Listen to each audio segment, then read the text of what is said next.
फिर आप एक नेक्स्ट हेडिंग डालें, चैप्टर 19 ही चल रहा है, एक नेक्स्ट हेडिंग डाल रहे हो, scale of operations. Scale of operations, scale, scale का मतलब होता है that whether a business is operating on small scale or why एक बात बताओ, क्या एक बिजनेस लार्ज स्केल पे जाना चाहेगा? क्या बिजनेस एक्सपैंड करना चाहते हैं?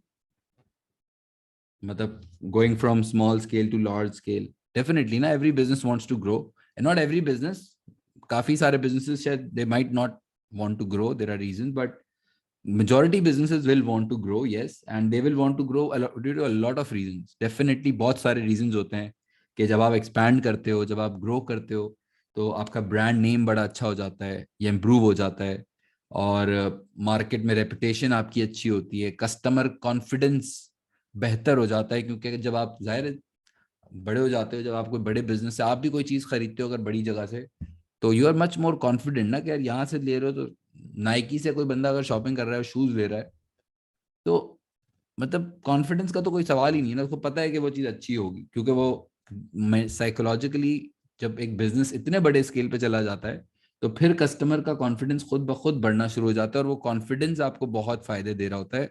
इसलिए शायद बिजनेसेस लार्ज स्केल पे जाना चाहते हैं कि आपका रेपुटेशन अच्छी हो, मार्केट में ब्रांड नेम आपका इम्प्रूव हो, कस्टमर्स आपके आप पे ज्यादा कॉन्फिडेंट होना शुरू हो जाते हैं, फिर प्लस आपको फिर बैंक से और इन्वेस्टमेंट्स वगैरह मिलना शुरू हो जाती हैं इजीली, क्योंकि सेफ हो जाता है ना, जब बिजनेस ग्रो कर जाता है तो फिर बैंक भी देखता है कि ये तो इतना अच्छा चल रहा है, तो बैंक भी लोन देना चाहते हैं।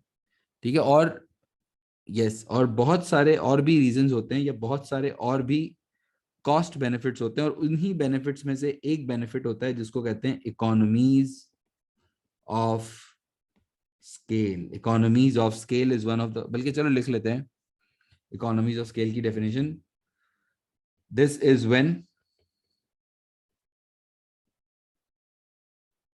This is when the average cost, नहीं बल्कि चलो अच्छी सी डेफिनेशन, सॉरी चेंज कर रहा हूं मैं, sorry, these are the cost benefits,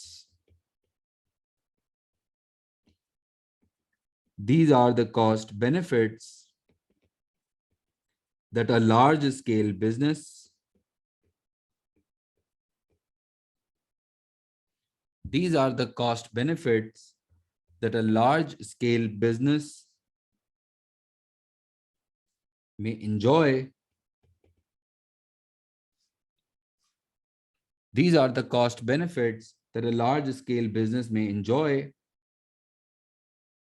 due to large scale operations,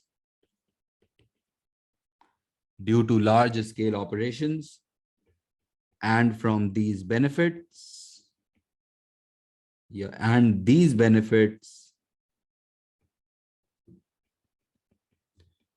lead to the fall in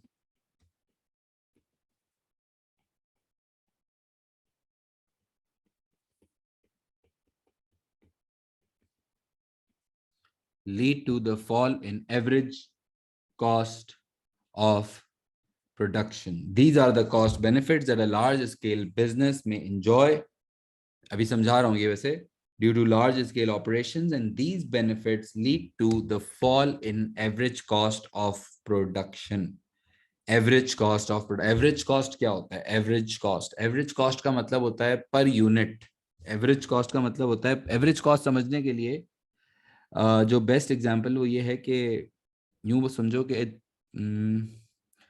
सुन, आप लोग जवाब भी देना, आप लोग को पता है, मैंने पहले भी पूछा था कि अगर चार दोस्त हैं, ठीक है, चार दोस्त जो हैं वो लंच पे गए, ठीक है, और उनका बिल आ रहा है 4,000, चार दोस्त लंच पे गए, बिल आया 4,000, पर हेड इज 1,000, बात आई अब, तो ये 1,000 को कहते हैं एवरेज कॉस्ट। सही है। अच्छा, अब इकोनॉमीज ऑफ स्केल क्या होता है? इकोनॉमीज ऑफ स्केल वो फायदे होते हैं, वो बेनिफिट्स होते हैं जो शायद एक स्मॉल स्केल बिजनेस को नहीं मिल रहे होते। जैसे एक फायदा होता है, इसमें आपने सुना होगा शायद काफियों ने, तो जिसको कहते हैं purchasing economies of scale. Purchasing economies of scale ये होता है कि जब आप बड़े लेवल पे जाते हैं, जब आप थोड़ा सा एक्सपैंड कर जाते हैं, तो फिर आपकी जो परचेजिंग है वो बल्क में भी हो सकती है। आप ज्यादा क्वांटिटी में स्टॉक खरीद रहे होते हैं, तो जब ज्यादा क्वांटिटी में स्टॉक खरीद रहे होते हैं तो फिर आपको बेहतर डिस्काउंट्स भी मिलना शुरू हो जाते हैं। क्यों? क्योंकि जाहिर है आप जब ज्यादा स्टॉक खरीदोगे तो फिर सप्लायर के सामने भी आपकी नेगोशिएशन स्ट्रांग हो जाती है। सप्लायर के सामने आप अपनी बात रख सकते हो, उसको मनवा सकते हो। You become more powerful when you are negotiating with suppliers. That's why you get discounts from suppliers. और जब डिस्काउंट्स मिलते हैं तो आपकी परचेजिंग कॉस्ट सस्ती पड़ जाता है, बेसिकली सामान खरीदना, और जिस वजह से आपके खर्चे या एवरेज कॉस्ट कम हो रही होती है। और ये जो बेनिफिट है ना, जो बल्क बाइंग वाला या जो बल्क परचेजिंग डिस्काउंट्स होते हैं, इसको कहते हैं अच्छे वर्ड्स में क्या कहते हैं? परचेजिंग इकोनॉमीज, या कहते हैं परचेजिंग इकोनॉमीज ऑफ स्केल।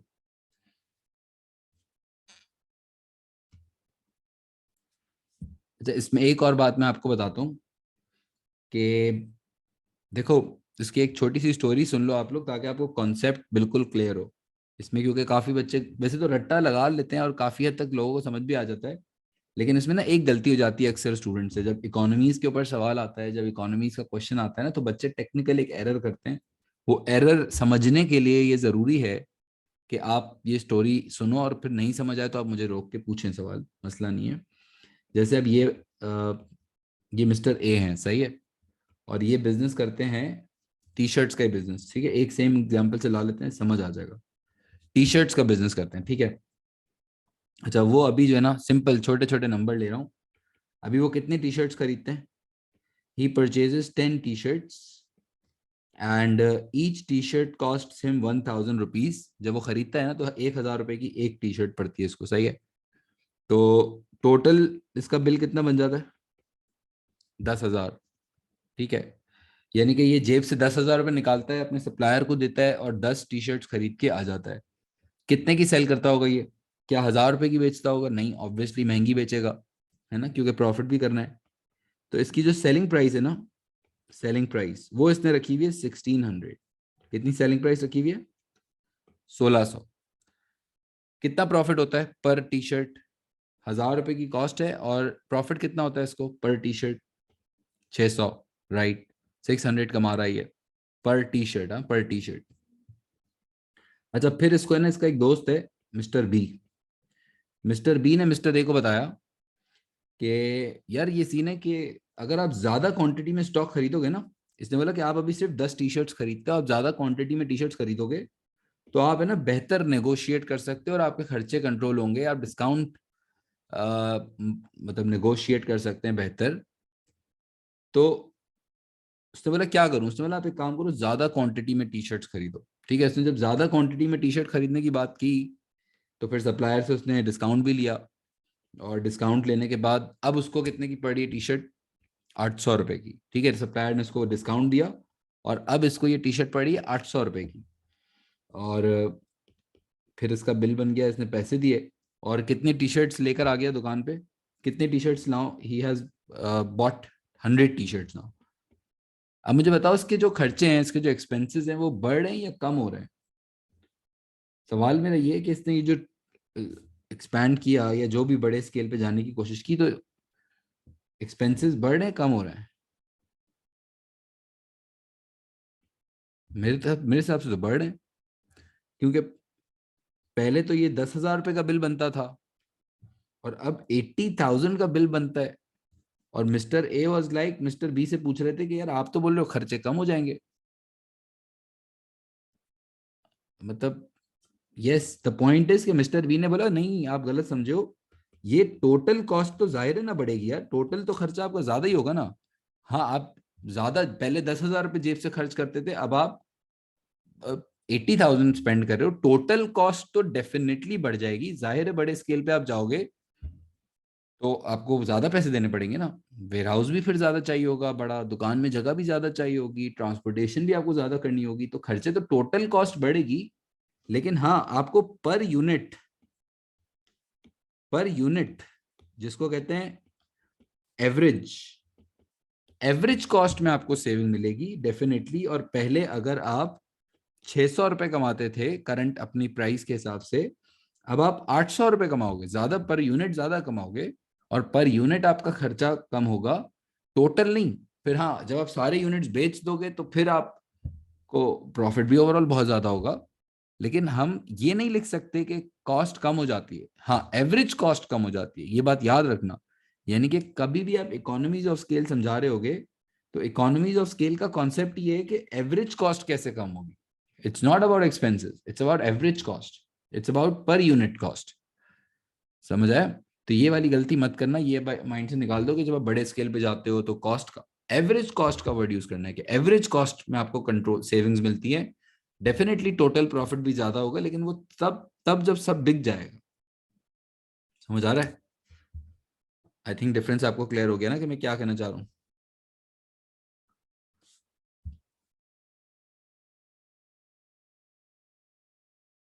तो खैर, इस बेनिफिट को कहते हैं परचेजिंग इकोनॉमीज ऑफ स्केल। ठीक है। और फिर एक नेक्स्ट लिखो, परचेजिंग इकोनॉमीज ऑफ के बाद, स्केल के बाद एक चीज होती है managerial economies of scale. Managerial economies of scale या मैनेजेरियल इकोनॉमीज। मैनेजेरियल इकोनॉमीज का मतलब होता है कि जब आप बड़े स्केल पे काम करते हो, जब आप एक्सपैंड करते हो, तो आप ज्यादा बेहतर एम्प्लॉइज अट्रैक्ट कर सकते हो। क्योंकि जाहिर है एक अच्छा एम्प्लॉय भी अच्छी जगह पे काम करना चाहता है, क्योंकि उसको अफोर्ड भी किया जा सकता है, और उसको पता है कि वहां पे इसको शायद बेनिफिट्स अच्छे मिलेंगे या ग्रोथ अच्छी मिलेगी, या जॉब अच्छी है, कंपनी अच्छी है तो सिक्योर है। तो अच्छा एम्प्लॉय फिर आप लोग भी पढ़ लिख के जाओगे तो बड़ी कंपनी में नौकरी ढूंढ रहे होते हैं, फिर लोग कोई भी नहीं बोलता कि छोटी कंपनी में नौकरी करनी है। जो बात है ना, पढ़ाई करने के बाद सबको यही आता है अंदर से। द पॉइंट इज कि if you are operating on large scale, then you might be able to attract the best employees, the most professional employees, and that's why, and their ideas, their maybe skills, these ideas might help to cut down your average cost. कि वो आपको फिर ideas देते हैं कि कैसे खर्चे control करने हैं, क्या करना है। तो उनकी जो एक्सपर्टीज होता है, या जो उनके ओपिनियंस होते हैं, या उनके जो आइडियाज होते हैं, उससे फिर हमारे खर्चे बचना शुरू होते हैं, और जिसकी वजह से एवरेज कॉस्ट, अगेन देखो एवरेज कॉस्ट पे कम कर रहा हूँ, एवरेज कॉस्ट कम हो जाती है। सही है। और फिर एक चीज होती है टेक्निकल इकोनॉमीज, या जिसको कहते हैं टेक्निकल इकोनॉमीज ऑफ स्केल। और टेक्निकल इकोनॉमीज का मतलब होता है, technical is from the word technology, कि जब आप बड़े लेवल पे काम करते हो तो आप बेहतर टेक्नोलॉजी, आप नई टेक्नोलॉजी, लेटेस्ट या इनोवेटिव टेक्नोलॉजी आप अफोर्ड कर सकते हो शायद। और अच्छी टेक्नोलॉजी की वजह से, या उस टेक्नोलॉजी की स्पीड की वजह से, उस टेक्नोलॉजी की एफिशिएंसी की वजह से, शायद एक छोटे स्केल पे बिजनेस के लिए ये सब करना मुश्किल होगा ना, जाहिर सी बात है। आप बड़ी टेक्नोलॉजी एक तो शायद खरीदना मुश्किल होगा, खरीदने के बाद अगर चलो खरीद भी सकते हो, पैसे हैं भी, तो इतना ऑपरेट कैसे करोगे? स्मॉल स्केल पे तो बहुत हैवी मशीन आप नहीं चला सकते, उसको तो आपको ज्यादा प्रोडक्शन करनी होगी ना उसमें फिर, वरना तो खर्चे इतने ज्यादा बढ़ जाएंगे। तो खैर, टेक्निकल इकोनॉमिक्स का मतलब होता है कि जब आप बड़े स्केल पे काम करते हो तो you might be able to afford the best possible technology, you might be able to use the efficiency of that new technology, और जिसकी वजह से आपकी वेस्टेजेस हो जाती हैं कम, और आपके एवरेज कॉस्ट कंट्रोल किए जा सकते हैं, जिसको कहते हैं एवरेज कॉस्ट कम हो जाते हैं, उसको कहते हैं टेक्निकल इकोनॉमीज ऑफ स्केल।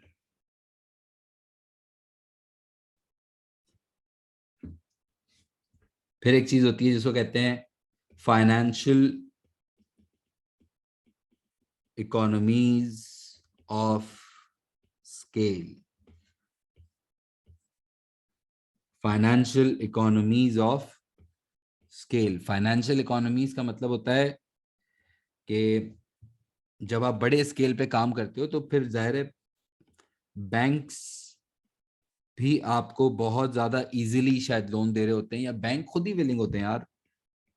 क्योंकि यार देखो ना, बड़े बिजनेसेस जैसे अगर केएफसी, मैकडॉनल्ड्स, इनको अगर लोन चाहिए, इनके लिए क्या कोई प्रॉब्लम है? बैंक लाइन लगा के खड़े होते हैं कि हमसे लोन ले लो भाई। क्योंकि बैंक के लिए रिस्पेक्ट की बात है कि अगर केएफसी उनसे लोन ले ले, एक्चुअली। क्योंकि अगर बैंक ने केएफसी को लोन दिया तो बैंक चौड़ा हो जाएगा, बैंक सबको बताएगा कि हम, केएफसी हमारा क्लाइंट है। बैंक की रेटिंग बढ़ जाती है।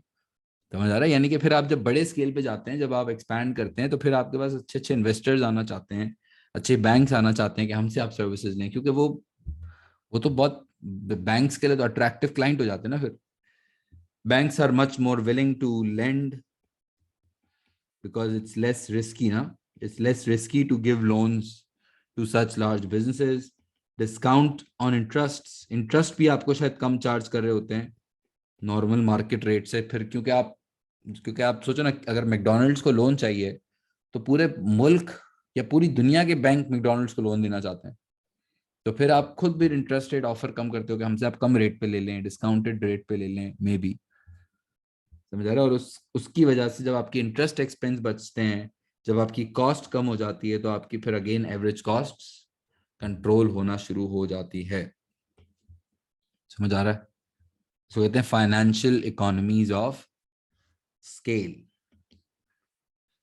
और फिफ्थ बेनिफिट को कहते हैं marketing economies of scale. Marketing economies, that when you operate on large scale, आप लार्ज स्केल प्रमोशंस करते हैं, बड़े स्केल पे मार्केटिंग होती है। Large scale marketing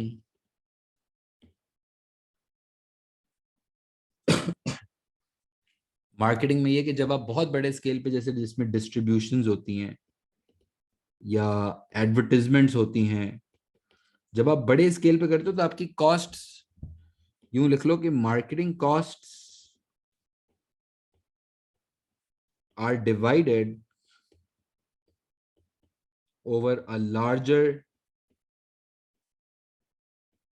number of units.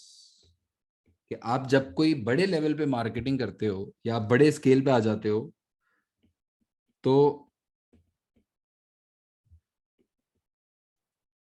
तो आपकी जो मार्केटिंग कॉस्ट्स हैं, या जो आप प्रमोशंस कर रहे हो, या आप जो टीवी में ऐड दे रहे हो, या जो आप कुछ भी कोई प्रमोशन या कोई भी मार्केटिंग एक्टिविटी कर रहे हो, तो वो खर्चे, ये सुनने वाली बात है, ये थोड़ी टेक्निकल है, से अगर समझना है सुनना, कि वो जो खर्चे होते हैं ना, जैसे अगर समझो कि पेप्सी है और एक बिजनेस है पाकोला।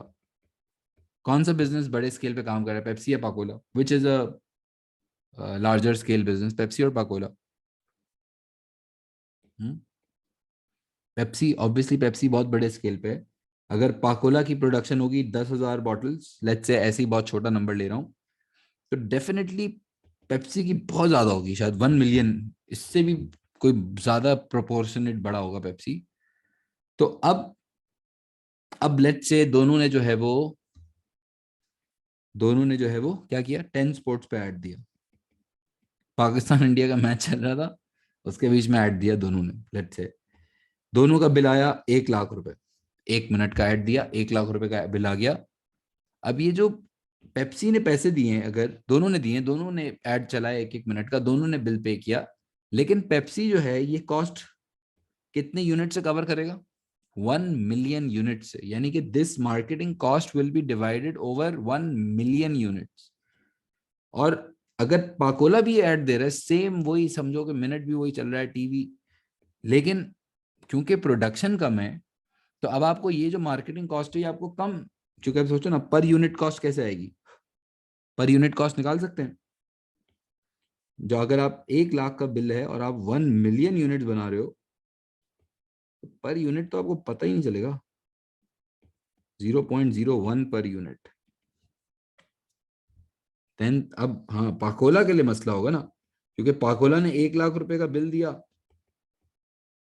उनको एक बॉटल के ऊपर 10 रुपए की कॉस्ट आ गई, मतलब तो बहुत ज्यादा हो गया ना बेसिकली।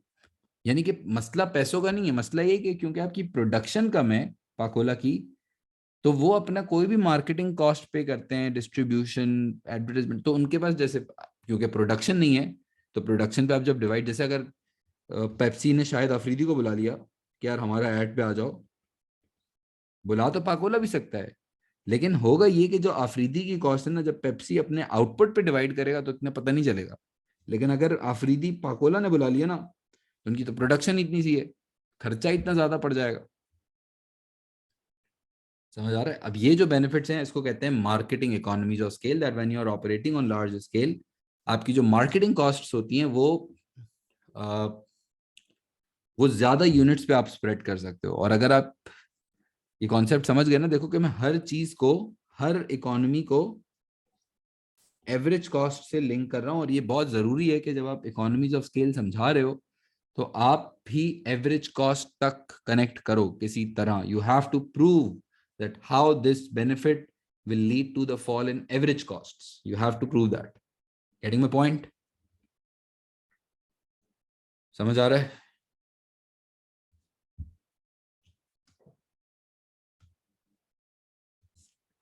और एक और इसका एक डायमेंशन, यही वाली स्टोरी जो है ना, जो मैं आपको सुना रहा था अभी, कि मिस्टर ए जो हैं वो 10 टी शर्ट्स खरीदते थे और फिर उन्होंने ही started to purchase 100 T shirts and then he got a discount and that resulted in a lower average cost. ये जो सारी मैंने आपको स्टोरी सुनाई, इसी स्टोरी के मैं थोड़ा सा एक मॉडिफिकेशन करता हूँ और इसमें थोड़ा सा एक चेंज कर रहा हूँ, तो अब आपको समझ आएगा कि एक और नया कॉन्सेप्ट। वापस सुनना, मिस्टर ए क्या करते थे, मिस्टर ए ने 10 टी शर्ट्स खरीदते थे। एक टी शर्ट उनको 1000 की कॉस्ट करती थी। He paid 10,000 rupees and then just brought back the T shirts to his own shop जहां पे वो सेल करते थे, ठीक है। फिर उनको मिस्टर बी ने बताया कि आप ज्यादा क्वांटिटी में स्टॉक खरीदें तो आपको डिस्काउंट मिलेगा, और ये सब हो गया। अब मिस्टर ए ने 100 टी शर्ट्स खरीद ली। अब पहली बात कि क्या 100 टी शर्ट्स को डिस्ट्रीब्यूट या ट्रांसपोर्ट करने के लिए गाड़ी भी शायद बड़ी चाहिए होगी, है ना, क्योंकि जाहिर है जगह भी तो फिर ज्यादा लेगी। फिर आपकी जब शॉप में लाओगे तो शॉप भी शायद जगह ज्यादा चाहिए होगी। थोड़ा सा हमने फिर स्टॉक वेयर हाउस में रख लिया लेट से। अब चलो वेयर हाउस में भी रख लिया। अब हुआ ये कि अब वो इतनी स्पीड में बिक नहीं रही, क्योंकि सेल भी तो करना है। कुछ प्रॉब्लम आ गया, कोविड के प्रॉब्लम्स आ गए या कुछ भी प्रॉब्लम आ गया, वैसे भी आप पहले 10 टी शर्ट्स लेते थे, आप अब 100 टी शर्ट ले रहे हो, तो उसको सेल करने में भी तो टाइम लगेगा। उसको फिर कस्टमर को कैसे खींच के लाऊं कि मैं ज्यादा डिस्काउंट लेकर आया हूँ तू मुझसे खरीद, ऐसा तो नहीं लगता। समझ आ रहा है? यानी कि अब मैं कस्टमर का तो वेट करना है।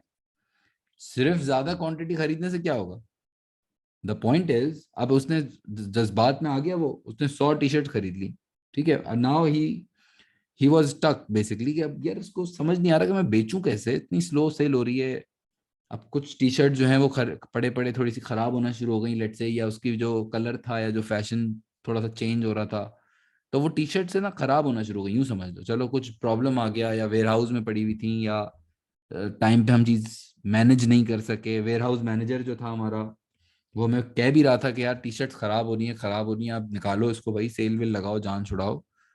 लेकिन हो नहीं सका, बेसिकली चीजें संभल नहीं सकी। ऐसा भी तो हो सकता है ना प्रैक्टिकली, कि आप जब आप ज्यादा एक्सपैंड करने की कोशिश करते हो, जब आप ज्यादा क्वांटिटी पे काम करने की कोशिश करते हो, तो थोड़ा सा मेस भी, चीजें भी खराब हो सकती हैं, मिस मैनेजमेंट हो सकती है, डिसीजन मेकिंग में प्रॉब्लम्स आ सकते हैं कि यार टाइम पे सेल नहीं लगा सके या टाइम पे कुछ कर। द पॉइंट इज, अब वो बिजनेस मिस्टर ए से संभल नहीं रहा था और कुछ मिसमैनेजमेंट सी हो गई।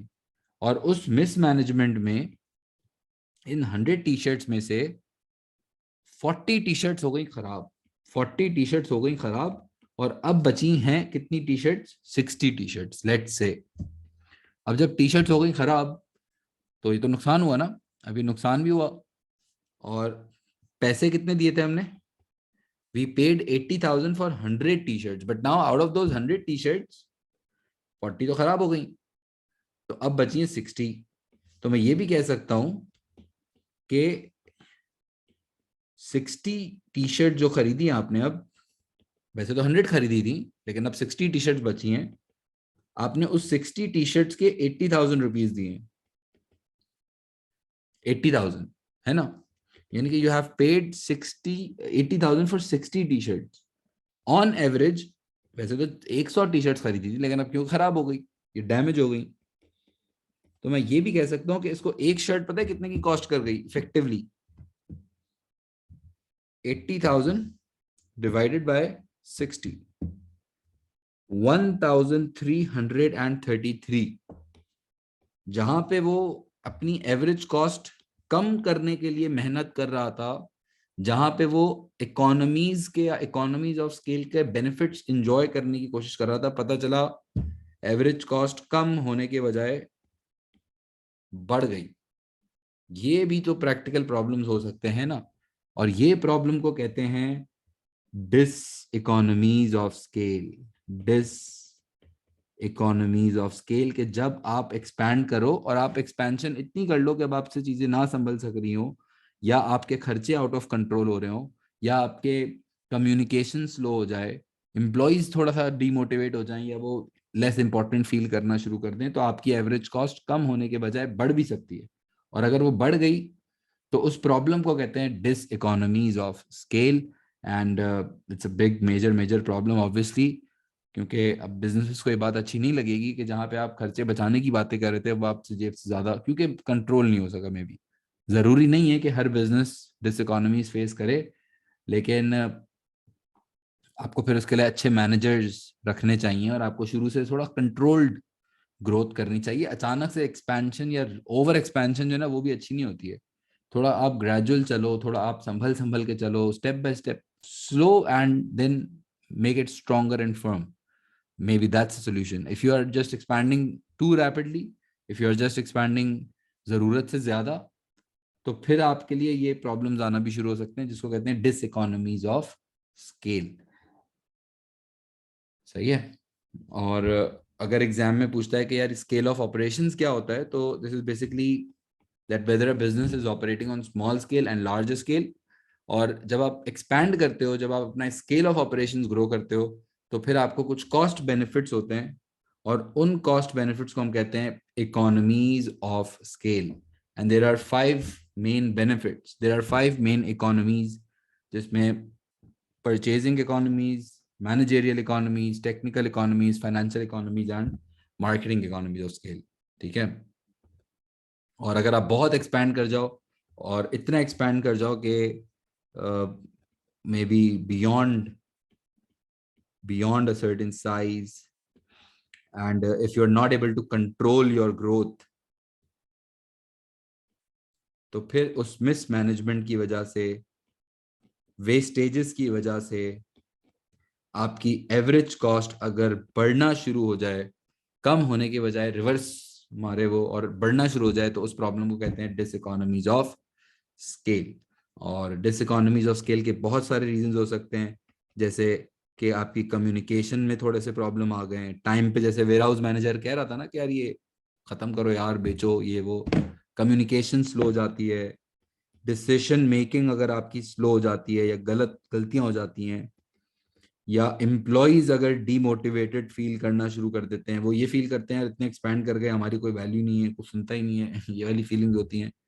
तो फिर आपका, क्योंकि एम्प्लॉय की परफॉर्मेंस पे भी हिट आएगा ना फिर, अगर वो अच्छा फील नहीं करेंगे तो। सही है। तो फिर उन प्रॉब्लम्स की वजह से अगर आपकी एवरेज कॉस्ट बढ़ना शुरू हो जाए, तो उसको कहते हैं डिस इकोनॉमीज ऑफ स्केल। और I think an clear concept. और इसमें फिर ये चैप्टर नंबर 19 को अगर हम देखते हैं हेड पे, तो देखो अभी हम बात कर रहे थे किस पे, स्केल ऑफ ऑपरेशंस। इस चैप्टर के अंदर देखो काफी डिस्कशंस हैं, इतने मुश्किल नहीं है, लेकिन ब्रेक इवन का आई थिंक थोड़ा सा एक डिटेल्ड एरिया था काफी ज्यादा। बाकी this was all about chapter number 19।